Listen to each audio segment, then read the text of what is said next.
Good morning friends, कैसे हैं आप सभी। मैं नीतू शर्मा स्वागत करती हूँ आप सभी का मिशन एमएलटी में।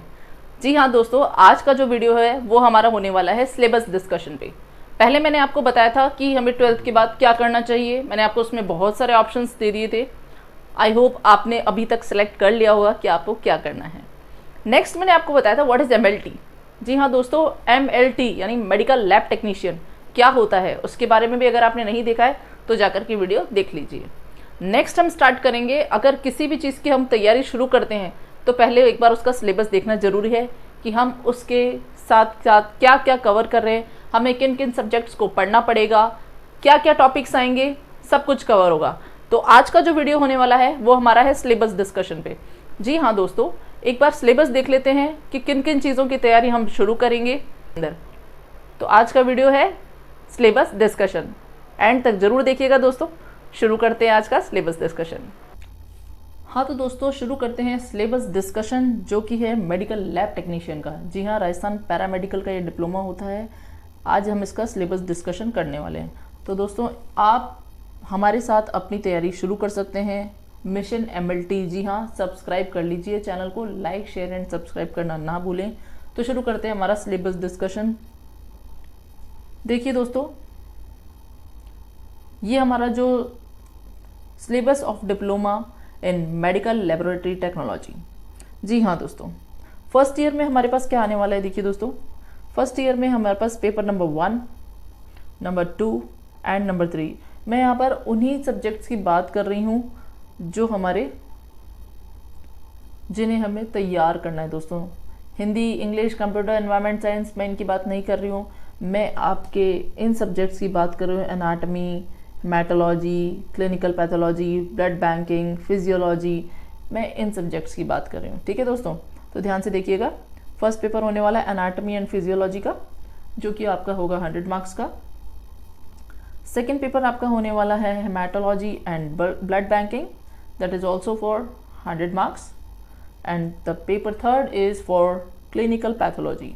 जी हाँ, ये भी आपके 100 मार्क्स का होने वाला है। इसके साथ ही अपने प्रैक्टिकल ट्रेनिंग्स भी आती हैं, जिसका डिस्कशन हम बाद में कर लेंगे। फिलहाल हम एकेडमिक्स की बात कर रहे हैं कि हमें क्या क्या पढ़ना है।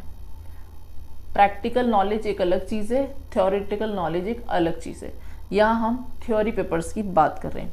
ठीक है दोस्तों, सबसे पहला आता है एनाटमी एंड फिजियोलॉजी। क्या पढ़ेंगे इसके बारे में हम देख लेते हैं, हम क्या क्या दिया है इसके अंदर। The study of basic anatomy and physiology is essential because it will help in understanding the basic structure of the human body and normal function in health. During disease, the normal function may likely to be affected by various laboratory tested. The students will be able to know the abnormal function of the body, ultimately helps in the diagnosis of disease. यही बता रहा है कि body के various parts के बारे में हम यहाँ पर पढ़ेंगे कि किस तरीके से बॉडी आपकी फंक्शन करती है। समझना पड़ेगा, बॉडी के बारे में समझना पड़ेगा, तभी तो जाकर के पता चलेगा कि अगर कोई एबनॉर्मलिटी होती है तो बॉडी कैसे आपको साइन करती है। इसके कंटेंट्स के बारे में पढ़ते हैं दोस्तों।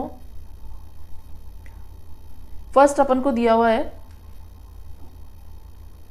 Anatomy and physiology of human body में सबसे फर्स्ट पढ़ते हैं हम किसके बारे में पढ़ेंगे, सेल्स के बारे में पढ़ेंगे।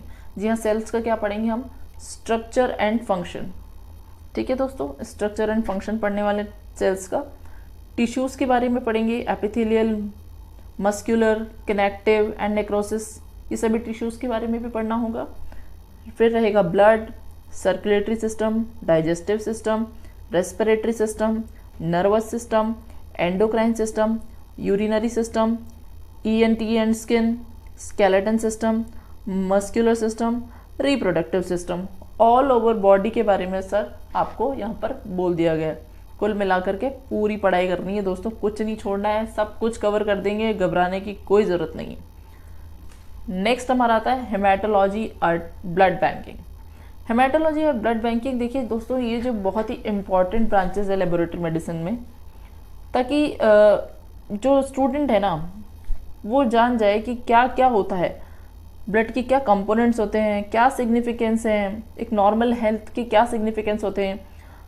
और जब वो ब्लड के टेस्ट करेगा तो वेरियस टाइप्स की उसकी डिजीज़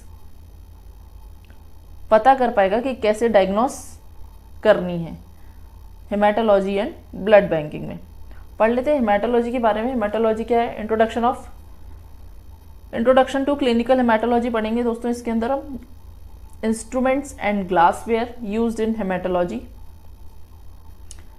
सारे इंस्ट्रूमेंट्स के बारे में पढ़ना पड़ेगा, ग्लासवेयर्स के बारे में पढ़ना पड़ेगा, haematology washing and of laboratory glasswares, preparation of various stains. देखिए वेरियस स्टेन्स कैसे बनेंगे ये भी हमें यहाँ पर पढ़ना पड़ेगा।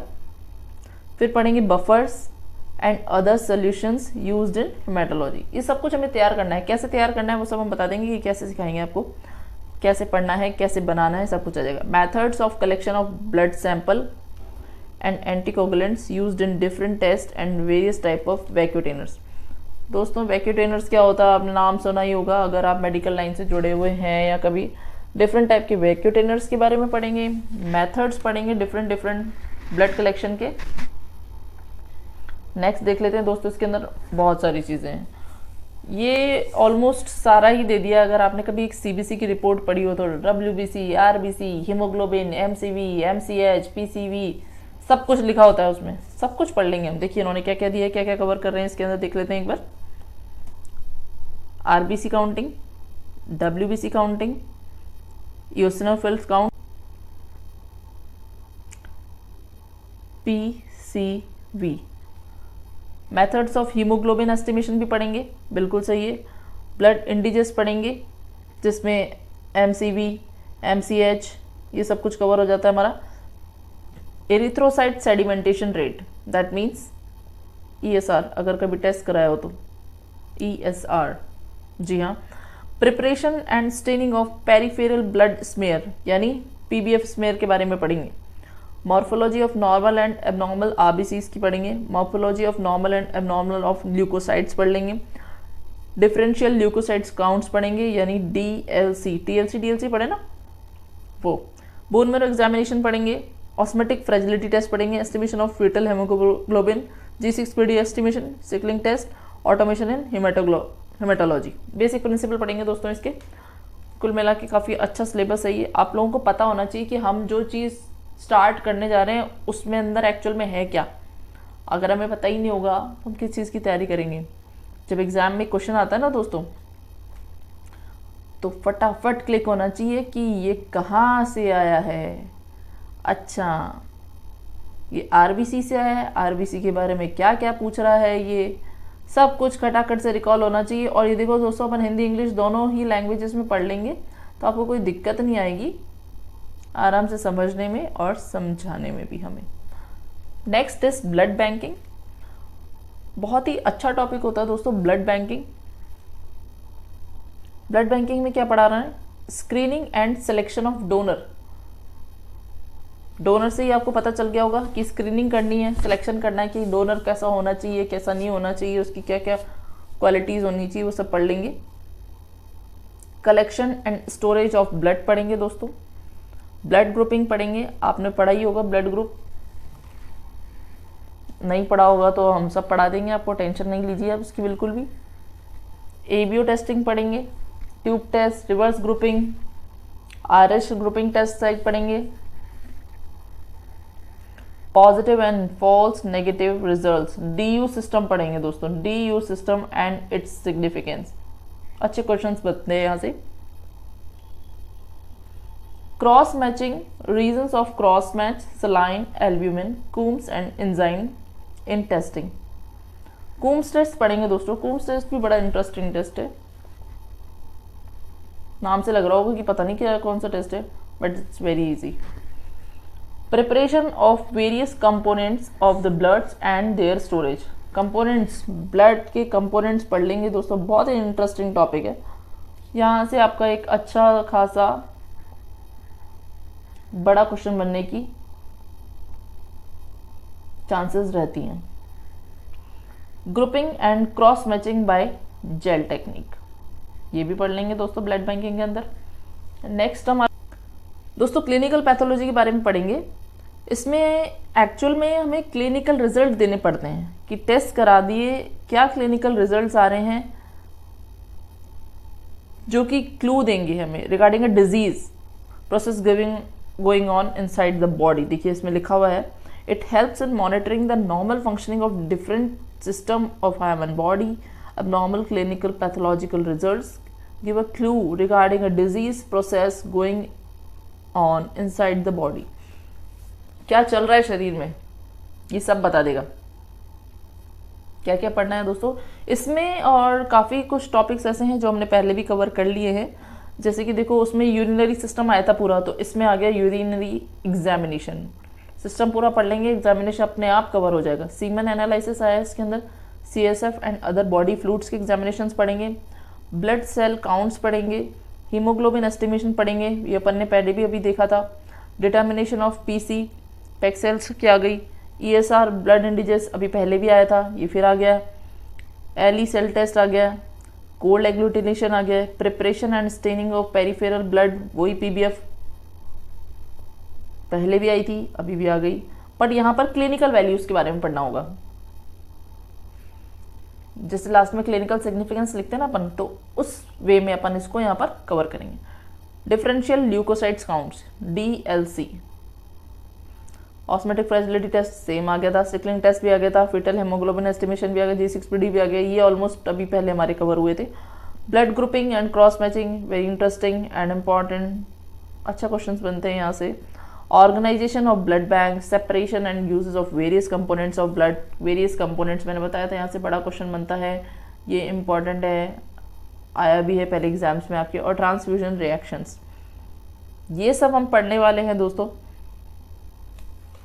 आई होप आपको समझ में आ गया होगा कि क्या करना है क्या नहीं करना है। एक मेडिकल लैब टेक्नीशियन बनने के लिए आपको क्या क्या पढ़ना पड़ेगा दोस्तों, सब कुछ पढ़ा देंगे, कोई टेंशन नहीं, बहुत अच्छे से तैयारियां चालू हो जाएंगी। आप हमारे वीडियो को देख लीजिए पूरा, लाइक शेयर एंड सब्सक्राइब करना ना भूलें। इस वीडियो को पूरा देखने के लिए आपका बहुत बहुत धन्यवाद। अपनी तैयारी को हमारे साथ शुरू करने के लिए आज से ही जुड़ जाइए, क्योंकि ये तैयारी होगी एकदम जीत की। जी हाँ दोस्तों, अगर आपने तैयारी अच्छे से लग के कर ली, आप अपनी लाइफ में एक अच्छी जॉब को पालेंगे। थैंक यू दोस्तों।